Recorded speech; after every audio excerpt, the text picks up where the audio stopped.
कैसे हो चैम्पियंस। इस क्लास में बात करते हैं BA second year third semester political science के सेकंड चैप्टर के बारे में। ठीक है, तो इसके अंदर पहले हमको क्या पढ़ना है, अर्थ संघवाद। अर्थ संघवाद होता क्या है, स्टार्ट करते हैं। तो पहले थोड़ा सा बेसिक इंट्रो लेते हैं कि ये है क्या, फिर उसके बारे में डिटेल में चलेंगे। ठीक है, तो अर्ध संघवाद सरकार के एक ऐसे रूप का वर्णन करता है जो संघीय और एकात्मक दोनों प्रणालियों की विशेषताओं को मिश्रित करता है। ठीक है, जिसके परिणाम स्वरूप एक ऐसी प्रणाली बनती है जहां शक्ति केंद्रीय सरकार और घटक मतलब स्टेट गवर्नमेंट बोल दो राज्यों के बीच समान रूप से वितरित नहीं होता है। ठीक है, आप जानते ही हो कि कोई भी इंडिया की बात करें तो भारत के अंदर सेंटर में मान लो कि बीजेपी की सरकार है। ठीक है, और मान लो स्टेट में कोई और स्टेट लेते हैं जहाँ पे बीजेपी की सरकार ना हो, तेलंगाना मान लेते हैं। ठीक है, वहाँ पे कांग्रेस की सरकार है। ठीक है, तो ऐसा कोई नहीं है कि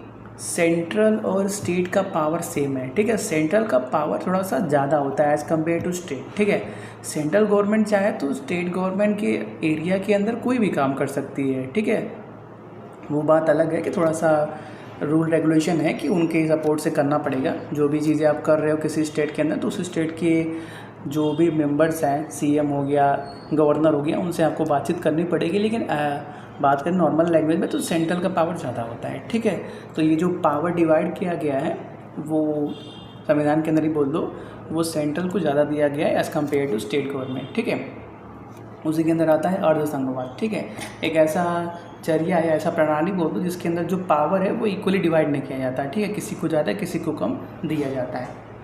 अर्ध संघीय प्रणाली में एक मजबूत केंद्रीय प्राधिकरण होता है। जो सेंट्रल स्टेट गवर्नमेंट है वो थोड़ा सा पावरफुल होता है, जो इसे एकात्मक पूर्वाग्रह देता है। हालांकि इसमें कुछ संघीय विशेषताएं भी होती हैं, जैसे शक्तियों का विभाजन और दोहरा प्रशासन। ठीक है, कुछ इसमें संघीय क्या बोलते हैं यार विशेषता भी है, जैसे जो पावर है उसको दो भागों में डिवाइड कर दिया गया।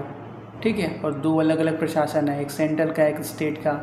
ठीक है, इस अवधारणा को भारत में प्रोफेसर के.सी. वेहर ने इसे एक मजबूत केंद्रीय सरकार वाला संघ या अर्ध संघीय राज्य के रूप में वर्णित किया है। ठीक है, ये तो हो गया बेसिक इंट्रो।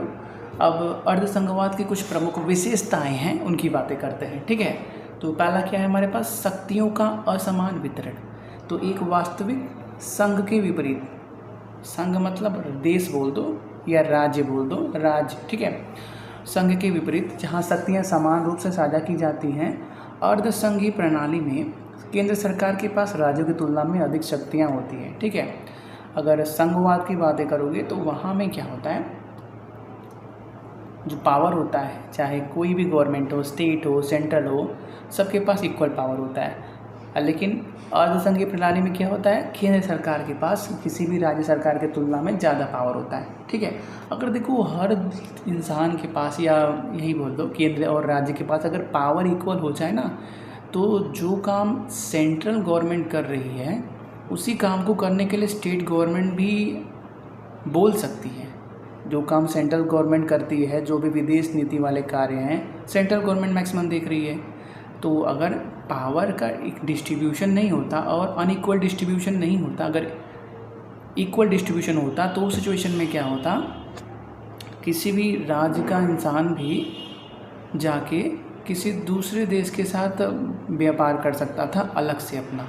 ठीक है, जैसे आज के टाइम पे क्या है, जो भी व्यापार अगर इंडिया के बाहर करना है तो उसका एक लिंक क्या दिल्ली से होकर जाएगा, दिल्ली से होकर जाएगा मतलब सेंट्रल गवर्नमेंट से होकर जाएगा। ठीक है, चल भले ही वो किसी भी स्टेट का हो, लेकिन उसको सेंट्रल गवर्नमेंट से परमिशन तो लेनी पड़ेगी। लेकिन अगर इक्वल डिस्ट्रीब्यूशन रहेगा तो वो अपने आप अपनी मनमर्जी का कर सकता है, तो वो संघ सही नहीं है ना। इसलिए इस तरीके से बनाया गया कि जो सेंटर में है मतलब जो सेंट्रल गवर्नमेंट है उसके पास थोड़ा सा पावर ज़्यादा रहे, जो पूरे देश को कंट्रोल ही बोल सकते हो कि कंट्रोल कर सके। ठीक है, वो सही भी है, क्योंकि जब पावर एक किसी एरिया के पास रहता है तो वो सही रहता है। ठीक है, जब पावर पूरे एरिया में बांट दोगे ना तो वो प्रॉब्लम हो जाती है, तो हर कोई अपने आप को राजा समझने लगता है, तो वहाँ पे प्रॉब्लम हो जाती है। पुराने टाइम पे देख लो, राजा एक ही होता था और वो पूरे देश को शासन करता, उस देश पे शासन करता था। ठीक है, तो जब राजा एक है, उसके कई मंत्री वगैरह हैं, सेनापति है,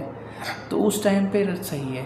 लेकिन जब आप बोलोगे पूरे जनता को ही राजा बना दिया जाए तो कोई काम ही नहीं करेगा, सब बोलेंगे मैं तो राजा हूँ, मैं क्यों काम करूँ, ठीक है। और करेंगे भी तो अपने मनमर्जी करेंगे। तो वही है, अनइक्वल डिस्ट्रीब्यूशन ज़रूरी है। फिर अगला पहलू क्या है हमारे पास, एकात्मक पूर्वाग्रह। तो ये प्रणाली केंद्रीय सरकार में निहित मजबूत शक्तियों के कारण एकात्मक मॉडल की ओर अधिक झुकी होती है, और जबकि इसमें कुछ संघीय विशेषताएं भी बरकरार है। फिर अगला क्या है हमारे पास पहलू मजबूत केंद्र सरकार। तो केंद्र सरकार की शक्तियाँ बढ़ गई हैं, जो राज्यों के राज्यपालों की नियुक्ति, एकल संविधान का अस्तित्व और आपातकालीन शक्तियों की घोषणा जैसी क्षेत्रों में देखी जा सकती है, ठीक है। जैसा कि आप जानते ही हो, कहीं पे बाढ़ वगैरह ही आ गया तो स्टेट गवर्नमेंट तो काम करती है, लेकिन सेंट्रल गवर्नमेंट भी अपना टीम भेज सकती है, अब भेजती भी है, ठीक है। कोई भी देख लो, रिसेंटली देख ही रहे हो, नदी में इतना बाढ़ वगैरह आ रहा है, गंगा जी में देख लो, बिहार में कितना घर वगैरह डुबा दिया। तो जो भी बिहार की गवर्नमेंट है वो तो देख ही रही है, लेकिन जो सेंट्रल गवर्नमेंट है वो भी अपनी टीम वगैरह भेजती है, फंड रिलीज करती है, जो भी लोग प्रभावित हुए हैं उससे, ठीक है। तो सेंट्रल गवर्नमेंट के पास शक्तियाँ ज़्यादा है, किसी भी आपातकालीन स्थिति में भी अपनी शक्ति का वो इस्तेमाल कर सकती है। कोई भी राज्य के राज्यपाल की नियुक्ति करना है तो वो भी अपनी पावर को यूज़ कर सकती है, ठीक है। अब संघीय विशेषताएँ क्या क्या हैं उसके बारे में बात कर लेते हैं। तो इसमें संघ के तत्व सम्मिलित हैं, जैसे एक लिखित और सर्वोच्च संविधान है, एक स्वतंत्र न्यायपालिका है। स्वतंत्र मतलब क्या, वो किसी भी इंसान के पक्ष में बात नहीं कर सकता, वो प्रूफ के ऊपर बात करेगा, ठीक है। स्वतंत्र है मतलब हुआ जैसे सुप्रीम कोर्ट ही है, तो चाहे सेंटर में किसी का भी गवर्नमेंट हो, बीजेपी का हो, कांग्रेस का हो, डजेंट मैटर, सुप्रीम कोर्ट को अगर लगता है, और सुप्रीम कोर्ट के पास पावर भी है कि अगर सेंट्रल गवर्नमेंट का कोई पॉलिसी लोगों के हित में नहीं है तो वो क्वेश्चन मार्क कर सकता है, और करता भी है, ठीक है। आपने आई थिंक फर्स्ट सेमेस्टर के अंदर ही पढ़ा था ना, न्यायपालिका के अंदर सुप्रीम कोर्ट की पावर के अंदर, उसके अंदर ये बात लिखी गई थी कि सुप्रीम कोर्ट के पास ये भी अधिकार है कि वो जो भी सत्ता में है, चाहे वो सेंट्रल गवर्नमेंट हो चाहे स्टेट गवर्नमेंट, वो उससे क्वेश्चन कर सकती है कि आपने ऐसा क्यों किया, ये इसका रीज़न क्या है, ठीक है। तो ये एक स्वतंत्र न्यायपालिका, केंद्र और राज्यों के बीच शक्ति का विभाजन, और द्विसदनीयता मतलब 2 सदनों वाली विधायिका, लोकसभा राज्यसभा, ठीक है। उदाहरण के लिए बात करें तो भारत अर्धसंघीय प्रणाली का एक उत्कृष्ट उदाहरण है। अर्धसंघीय मतलब वही है, पावर का इक्वल डिस्ट्रीब्यूशन नहीं है, पावर का अनइक्वल डिस्ट्रीब्यूशन है, किसी के पास ज़्यादा किसी के पास कम, सेंट्रल गवर्नमेंट के पास पावर ज़्यादा, स्टेट गवर्नमेंट के पास कम, जिसके संविधान को संरचना में संघीय और भावना का एकात्मक बताया गया है, ठीक है। और भी बहुत सारे पॉइंट है, इसके बाद आप क्या पढ़ोगे, भारत को अर्धसंघीय क्यों माना जाता है, ठीक है। तो सभी इंपॉर्टेंट पॉइंट है, पीडीएफ में आपको मिल जाएंगे, ठीक है, पढ़ सकते हो। उसके बाद आपको गठबंधन पढ़ना है, ठीक है।